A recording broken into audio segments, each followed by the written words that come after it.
You are now listening to AB on the Unpopular Opinion Podcast.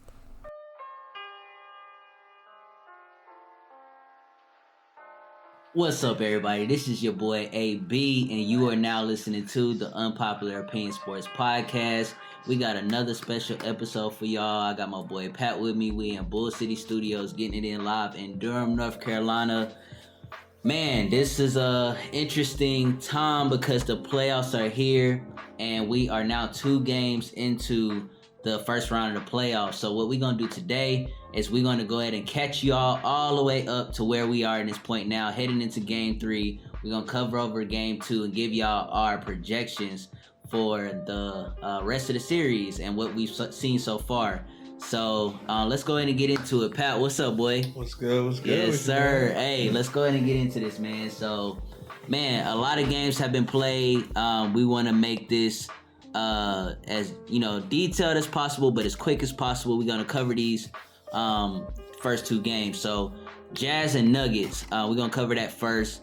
That series is now a 1-1 series. The first game was 135 to 125. That went into overtime. And then the second game was 124 to 105, won by the Jazz today. So give us a little talk about that series and what you've seen special out of that series.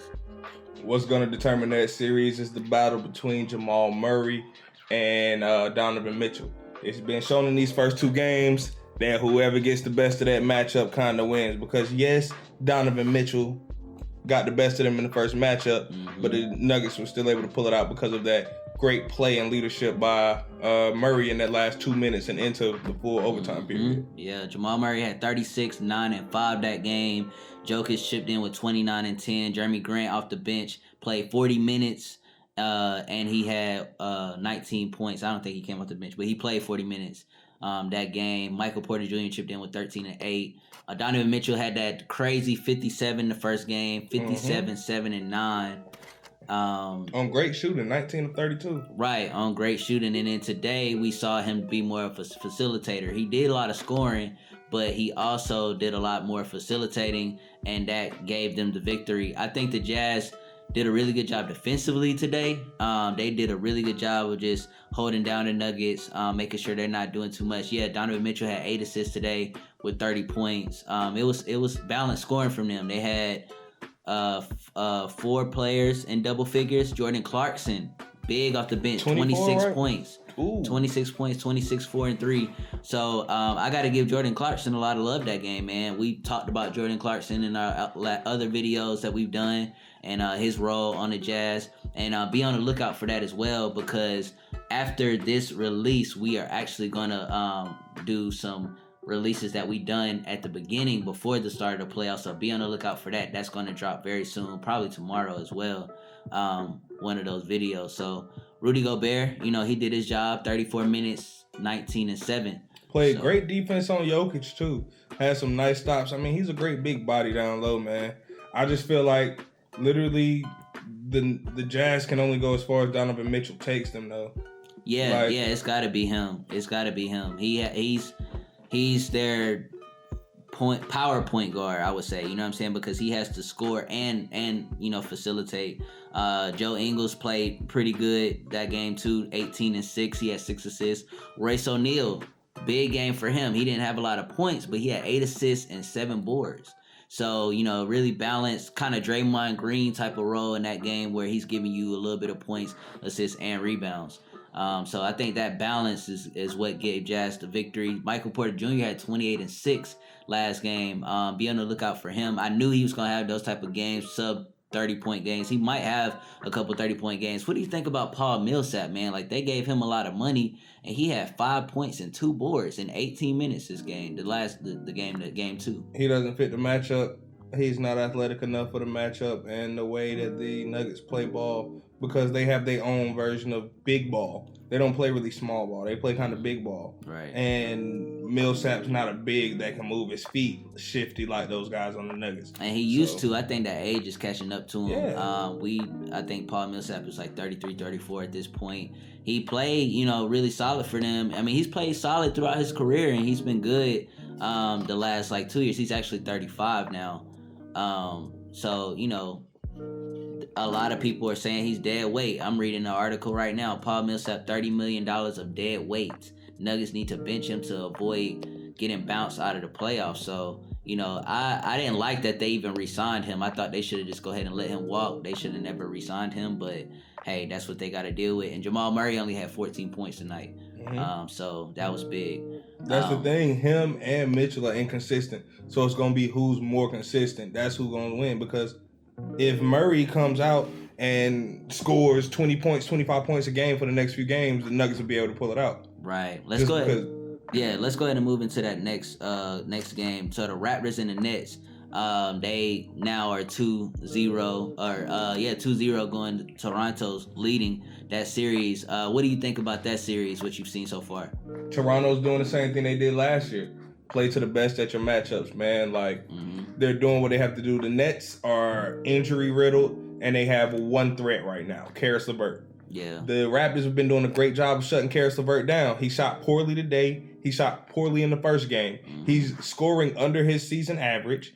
He's still getting his assists, but I mean, you can't expect everyone else to step up because Karis LeVert is the guy that when in moments like this, when everyone's down, he's the dude you need to step up. Right, and I agree with everything you just said. Karis LeVert is really their only offensive, off the dribble type of player. Garrett Temple is playing really well for them. He had 21 this last game, but you know, Karis LeVert, I just think they don't have enough, and Toronto is too disciplined of a team to allow one player to beat them. You know, and that's what it's going to take. It's going to take Karis LeVert scoring 30, 40 pretty much every night, and he can't really do that because they're so focused on him throwing different bodies at him, throwing even double teams at him, I've seen, and he is forcing him to get the ball out of his hands. That's why he has so many assists.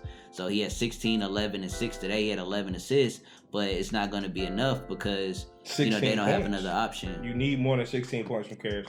You're going to need 25, 30 points a game from him in order to even win one or two. And they don't have another player that can create off the dribble to, give Karis LeVert rest on certain offensive possessions, things like that. Or even give him off-ball movement. Nobody's really in that facilitating role on that team. Right, and we know what Toronto does. Fred VanVleet with another great game. He played a great game the first game.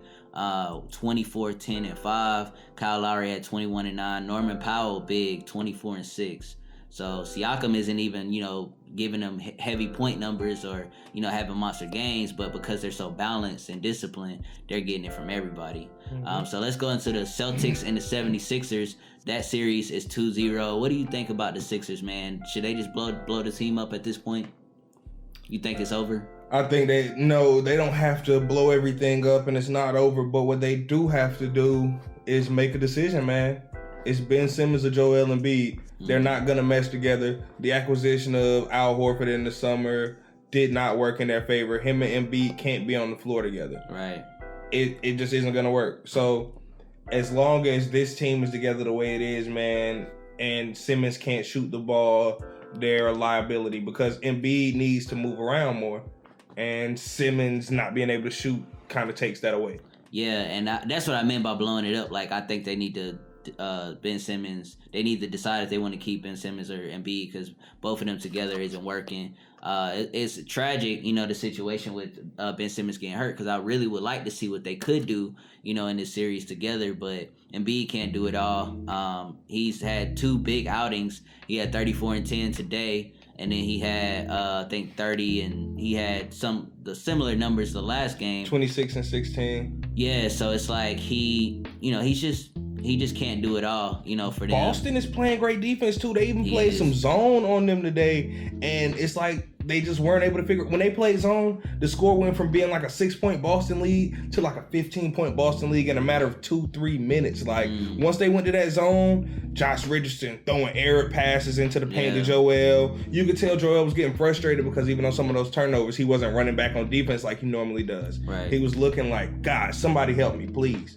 You know what I'm saying? He's getting frustrated. Yeah, and I mean, I understand why. And, that's something special that Boston, that's really a heady move by Brad Stevens to do something like that in playoffs because you never see them do that in the regular season. Most NBA teams don't play zone, period, at all. So when you throw something like that at a team in a crucial situation in the playoffs and they never seen it before, it throws guards off. You know, you throw some air passes because you're not used to a guy playing off of you, and you got this box situation that's going on, and you know that you're trying to get the ball to your center, to Embiid, and they're ready to, you know, steal those types of passes. Tatum balling, going crazy, 33, 5, and 5 today. I mean, his game is just so smooth. I love what Jason Tatum is doing in the bubble right now. We're gonna go into the next game. That's 10. Got you. We're gonna go to the next game, the Heat and the Pacers series. So the Heat and the Pacers are, where they at right now? 1-0. The series is 1-0. So we going into the next game. That game is played tomorrow, or today now. What do you think about the Heat and the Pacers so far? The Heat got the series, man. Jimmy's in TJ's head too hard, and he's just playing fun. And I love seeing Jimmy play with this energy and this excitement, because even though he said it's, you know, a dead rivalry, Jimmy's still out there nitpicking at TJ, man. You know. And he's out playing him. TJ had a great game last game. He had like 24, 4, and 3. But Jimmy had like 4 steals again, like 8 assists, like 28 points. Like, I mean, he's everywhere on the court, and he's just getting the upper hand. Yeah, and we'll see. I think the injury to Victor Oladipo is pretty big. I think he wasn't able to finish the first game that they played, and we'll see what the status of him and playing TJ the still game has too. plantar fasciitis. Right. That's a nagging issue. And Vic is on track to play in the game 2, just to let y'all know that it's reported that he will play in game 2 most likely. And I think the Heat has the upper hand though. I mean, I like what Brogdon and TJ is trying to do on the defensive end with Jimmy, but they have a really balanced team. I like the Miami Heat team. We'll see what they do in game 2. So let's talk about the Bucks and the Magic, because the Bucks did drop game 1. Game 2 will be played later on today. What are your projections for the Bucks and the Magic? Hey man, that's exactly why I wore this Bucks jersey tonight. It's number 34, but it's actually Ray Allen, not Giannis Antetokounmpo. And I just, you know, I'm so glad they lost that game, because as a LeBron fan, you couldn't have LeBron lose to the 8 seed. Everyone would have been talking about that. But now we got the other number 1 seed losing to the 8 seed. And they lost to a less talented team, missing their 2-3 of their top options. They're missing Mo Bamba, Aaron Gordon, who was one of their top players, and Jonathan Isaac, who, when healthy, shows that he's an effective player. You know? So, I mean, it's just showing that Giannis doesn't have what it takes to win in the postseason. He's a regular season baller. They'll probably still win the series, but I don't like the way he's playing. Yeah, I mean, he looked very lackadaisical game 1. He definitely wasn't playing like you would expect an MVP of the 2020 season to play. 19. And we'll see 19 and 20. But we'll see what happens game 2. Markelle Fultz, he played a really good game. Good to see him out there doing his thing. Terrence Ross gave him good minutes. DJ Augustine, man, like he always, like he did it last year. He won a game for them basically on his own. Beat Toronto game 1. I'm telling you, so it's like DJ Augustine will give you those type of games. He's a very good point guard, very underrated, and just good in the playoff situations. Thunder Rockets, what you think about that? Hey, Harden was making them look stupid out there, bro. What you think about that series? It'll come around. I mean, the only issue I do see is those young guys surrounding Chris Paul are going to have trouble against a seasoned team like the Rockets in the playoffs. Shai Gilgeous-Alexander had a terrible game. Dennis Schroeder had some tough plays where you saw he was getting ate up and felt like it just looked like he couldn't handle the spotlight. He couldn't handle that offensive pressure they were putting at him. Like, they were, man. He only had like, 6 points. Yeah, like, you know what I'm saying? And when you got something like that, I mean, Steven Adams, you're going to need more from him. He had a great game. I think he had 17 and 12. Yeah. But, like, you need more than that from him when you're 8 inches taller than the next closest guy. Right. You know what I'm saying? Like, you're going to need more than that when you got guys out there. And then when Westbrook comes back, like, I feel like that's going to make it a little different of a game because he changes the way that the Rockets have to play. Mm-hmm. So, we'll see. Gallinari played a really good game. He had 29. Oh, yeah, always. Shai Gilgeous-Alexander and Dennis Schroeder got to play better. Like, they only had 9 from Shai and 6 from Dennis Schroeder. Those are really important players for them. They got to be double digits. There's no way they can win a series if they don't consistently have double-digit games. Harden had 37 and 11. EG was playing amazing defense. And that's the thing with Rockets. They played really good defense this game. Like, they played very solid defense, especially on the perimeter. Jeff Green came in big with 22, 6, and 4. Ben McLemore, 14. So that's another big thing, bro. Jeff Green's not going to play like that every game. And it was the same way when they played the Lakers, man. They beat the Lakers because Jeff Green hit a couple big shots. Like, same thing. Like, you know, when you got guys like that that's going to hit those shots, he's not doing that every night. Yeah. Well, let's go into the Clippers and the Mavericks. Their game 2 just ended 127-114. Dallas pulled that out. The series is tied 1-1. Tell me what you think about what the Claw did in this game and the last game that they played. Hey, Clippers might be in trouble. The Claw got retracted tonight. Same thing that would have happened in game 1 had the referees not cheated KP out that game. I'm going to just go ahead and let you know. Everyone wants to talk about how much trouble the Lakers are going to have, but LA as a city is going to have trouble because these Mavericks are not an ideal matchup for the Clippers.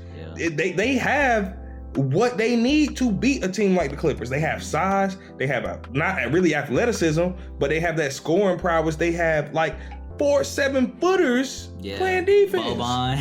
Boban out there looking like a monster. He played 10 minutes and had 13 and 9. Boban's looking like the best big man to ever grace the court. Montrezl Harrell cannot stop him. Ivica Zubac can't stop him. If he wasn't so big and a little more athletic, he could play more minutes and it would really be trouble. Yeah. Luka had a very good game this last game, and he actually passed Kareem Abdul-Jabbar for the most points in his first 2 playoff appearances.